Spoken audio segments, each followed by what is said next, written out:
Hi, and welcome to the third and final part of our QA training series. In this video, we will discuss final proofing and submitting your session. Before wrapping up the video, we'll also discuss some different alternatives to QAing that some have found helpful. And now let's get into it.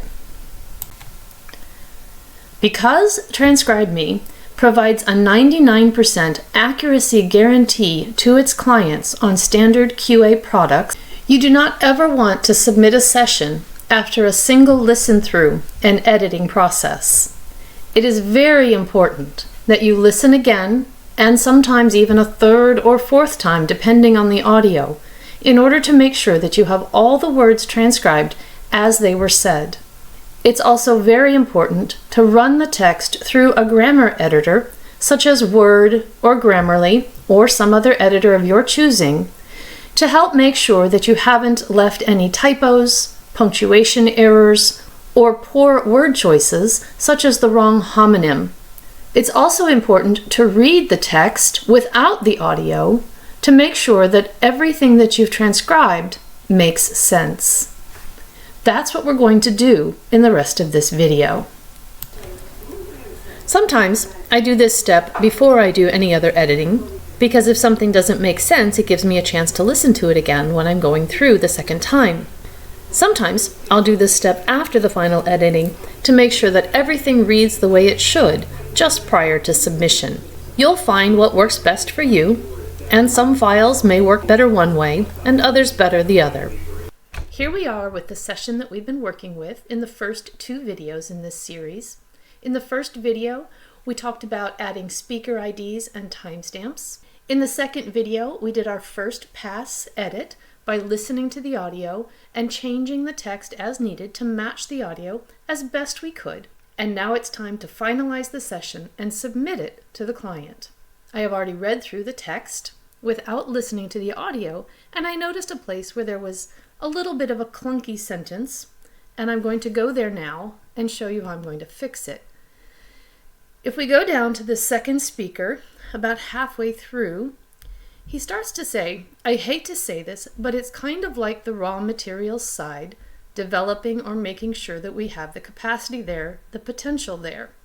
And this is divided into two sentences, but developing or making sure that we have the capacity there, the potential there, doesn't really belong to the second part of the sentence. It belongs to this first part. I hate to say this, but it's kind of like the raw materials side, and I'm going to put a comma there and lowercase d, developing or making sure that we have the capacity there, the potential there. Now, the and would allow me to continue on with just a comma, but it is getting a little bit long, and I think that there's enough of a separation in the thoughts that we can end this sentence and begin a new one. So let's listen right here. I'm going to take just a second and find the correct spot in the audio. I'll edit that out and be right back. Okay, so I found the right spot. So here we go. We're going to start up with right here, I hate to say this.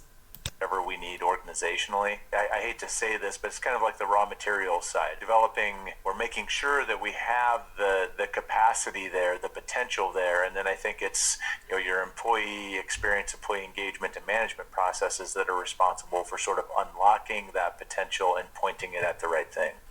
Okay, I think that reads much better. So we're going to leave that as it is.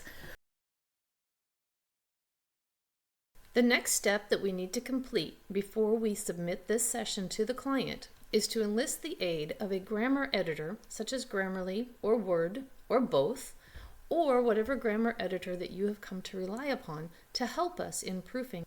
I have already used a grammar editor on this file in preparation for this video, so I know that there really isn't anything here that it's going to find. Because of that, I'm going to introduce a couple of errors that you might not catch on a visual proofing of the file. One of the things I'm going to do is misspell a word so that it creates a word and therefore won't be highlighted by Chrome's spell checker. So here you can see I added an E to the word bit and made bite, which is obviously not correct for this sentence. In a quick read through, I might not notice that, however. I am also going to put in the wrong version of a homonym to show you how they can help you find wrong word choices. And I am going to uncapitalize the first word of a sentence, which is also something that can happen when we're typing quickly, or perhaps when we're changing compound sentences from commas to periods and vice versa. So I've introduced 3 errors. Let's see how much our grammar editors will find. You're going to want to copy the text from the session and paste it into your grammar editor, but in the sessions window you can only copy 1 chunk at a time. In a small session like this one, that's not a problem, but if you have many chunks, it can be cumbersome to do this. Therefore, you want to go to the preview window where you can copy the text in its entirety. Before you click the preview link, always save your session to ensure that any changes that you have made have been saved to the Work Hub. Then click Preview, and you will see a copy of the output the way the client will see it. We've talked a little bit about this output in the other 2 videos that we've already completed. What we're interested in this time is this Copy to Clipboard button right here. Click that. The text is copied to your clipboard, and now you can click on the button for the Grammarly extension, open a new document,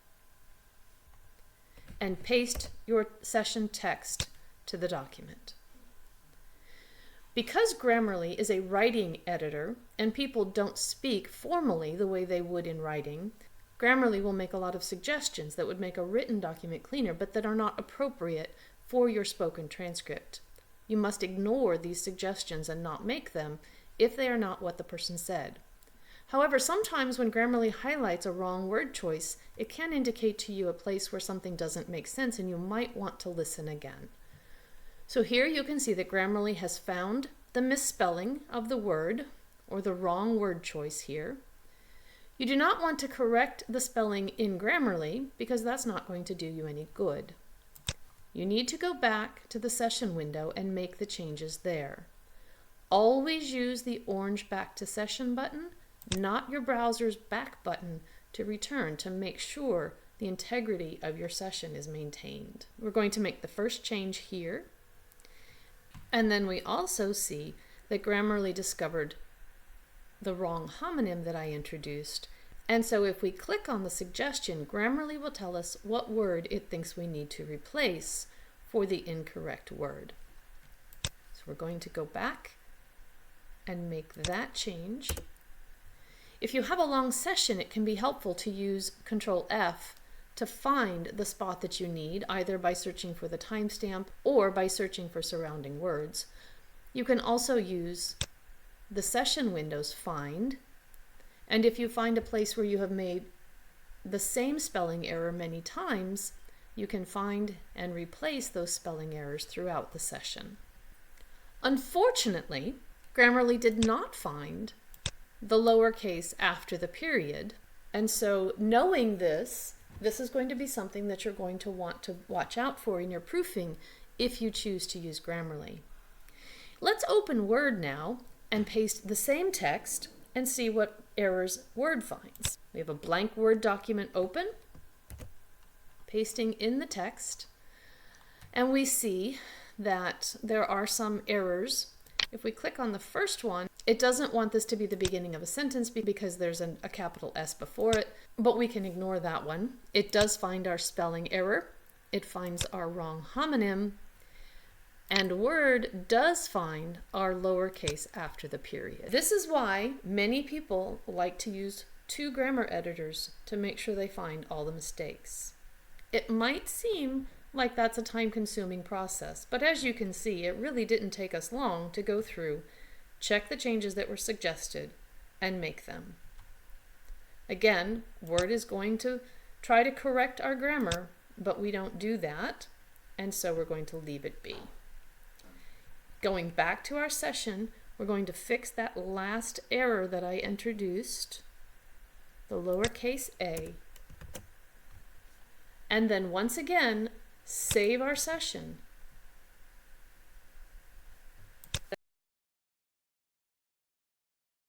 And now what we're going to do is listen at a faster speed. I tend to like 1.5. So if you press the Control and the apostrophe key, you can speed up your audio. And if you look right here, you can see the speed that it will be playing back at. So we're going to start at the very beginning, and we're going to listen through at a greater speed to see if we have everything the way we want it.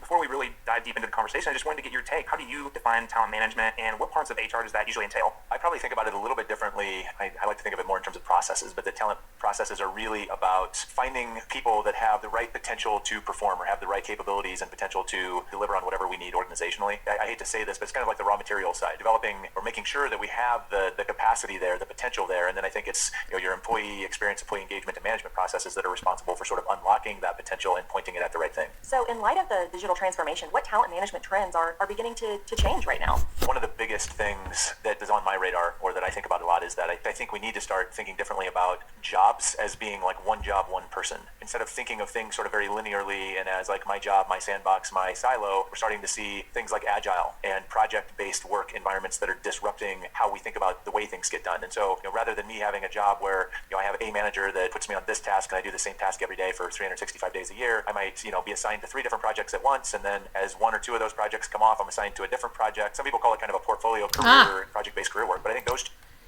Here we have, some people call it kind of is what the person said, but we have an extra article in here that needs to be removed. So let's slow it down and check that by rewinding a bit and make sure that what I just heard is actually what was said. Project. Some people call it kind of a portfolio career. Some people call it kind of. There's no A in there, so we had to get rid of that. All right, let's speed it back up and continue on. Portfolio career, project-based career work. I'm rethinking the double dashes here because I'm not so sure it's actually a false start. And if it is a false start, it's a false start of 3 words that would get removed. But I don't really want to remove those words because they add meaning. I think project-based career work is simply a restatement of what portfolio career is. So some people call it kind of a portfolio career, comma, project-based career work. I believe that project-based career work is kind of an appositive or a restatement of what portfolio career is, rather than a false start. It would have been nice if the speaker had said, some people call it kind of a portfolio career, that is, project-based career work, but he didn't, but I think that that is the intent, and so I'm going to actually leave the comma there instead of the double dashes. Let's carry on. Puzzle together in a different sort of way that I think feels better for people, but also is better for the organization probably in terms of getting right talent to the right spot. I really like how you mentioned the disruption that technology has caused in the workplace and even in talent management. Could you elaborate maybe a little bit more on exactly how has technology disrupted the way that work used to be done? There's so many different things. Technology is making it so that work is more mobile, it's more fluid. One thing that we want to make sure that we do is, if contractions are spoken, that we write them as they're spoken. But if the word is not contracted, that we don't contract it. So here, the transcript reads, technology is making it, but I do believe that the speaker actually said technology's making it. Again, I'm going to slow it back down, go back just a little bit, and listen again. Technology is making it. Yes, I heard technology's making it. So these are the kinds of little things that when you're deep in the first editing process can easily slip by because you're looking for the big mistakes. That's why a second or third or even fourth pass, if it's a difficult file, is so important. Because when you're reading along while you're listening and your brain isn't having to focus on so many different errors, it's much easier to see these small ones. And while you may think that these small errors aren't that important, it does contribute to the accuracy guarantee that we provide to our clients. Technology is making it so that, work is more mobile, it's more fluid, it's less place dependent. So I think that has had a big impact on it. I think also just the ability to to find and mobilize skills in a different way. So, I'm an entrepreneur and a small business, and so I use a lot of freelance work to get services, and I've been able to find some really amazing people to work with through workplaces like Fiverr or some of these other crowdsourced workplaces or freelance marketplaces. And I think because of that happening and people starting to think differently about how they can package and market and connect what they do well to opportunities, those two things I think are really dynamically shifting what's happening around talent. With the employment rate right now remaining low and the skills gap continuing to be a hot topic this year, how are organizations leveraging technology to keep these positions filled?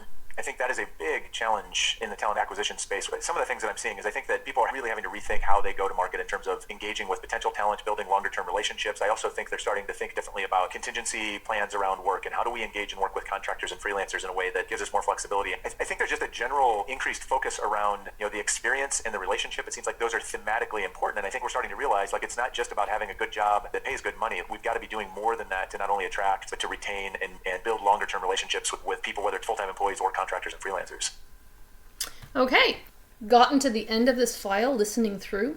We found a couple of errors that were not found in our first pass, and now we are almost ready to save and submit. Sometimes, as a QA, you will insert things to the transcript that will help you as you are editing. You may have added blank lines to the end of the document so that when you scroll, you can keep the audio play arrows in view. Perhaps you have indicated a place that you need to go back and check by inserting a string of question marks or asterisks or something along those lines. These things all need to be taken out before you submit your session. So make sure that you delete any blank lines that you've added, that you go through and check for any notes that you left to yourself. Also, do a quick search using the magnifying glass in the sessions window for double spaces. Remember at TranscribeMe that we use one space after end mark punctuation. If you click on the magnifying glass and in the Find box, hit your spacebar twice, it will find any places in the session where you have inadvertently left a double space, and you can eliminate these. Once you have done this and make sure that anything that you have added has been removed, you're ready to go on and save your session and submit it to the client. Before submitting your session, it's always a good idea to save it first to make sure that all of your changes are recorded on the hub. So click Save, and then if you're sure everything is exactly the way you want it to be, go ahead and click Submit. You will be asked if you are sure that you want to submit. This helps to avoid accidental submissions when you're not ready to. Click OK. And when you click Submit, the next session in the queue will be pulled up on your screen. If you wish to continue working, you can preview that session to see if it's one that you'd like to commit to. If not, you may reject it. That means it will never come back to your queue, or you can cancel it. If, however, you are done for the day, rather than clicking Submit, which will bring another session onto your screen, you may click Submit and Exit, and then you will be returned to the Work Hub page. I'm going to cancel this session because I do not want to continue working. Finally, let's talk about how people approach QAing files. Everyone has a little different style, and in time you'll find yours as well. Some people like to timestamp on the first pass. This gives them a chance to get used to people's voices, their verbal tics, and inflections, which might make it easier to make out the words on the second pass when they edit. Some people timestamp and edit at the same time, going back again in the second or third pass to make adjustments. For very long files, some people like to take chunks of 15 or 20 minutes and completely edit, timestamp, and proof that section before going on to the next section. This has the benefit of, once you get to the end, not having to go through the entire session multiple times. But a disadvantage to this approach is that you may learn things later in the file that could help clear up some inaudibles or misheard words early in the file. It's important, if you do this, to keep a list of things that might need to be changed or items that you learn later so that you can go back and check. Even if you complete sections at a time, it's still a good idea to go back and listen through one more time at an increased rate of speed just to make sure that everything is as you want it to be. There are also some QAs who start QAing at the top, then skip to the bottom, and then go back to the top again. The advantage here is that eventually you meet yourself and you realize that you're done before you expected to be done.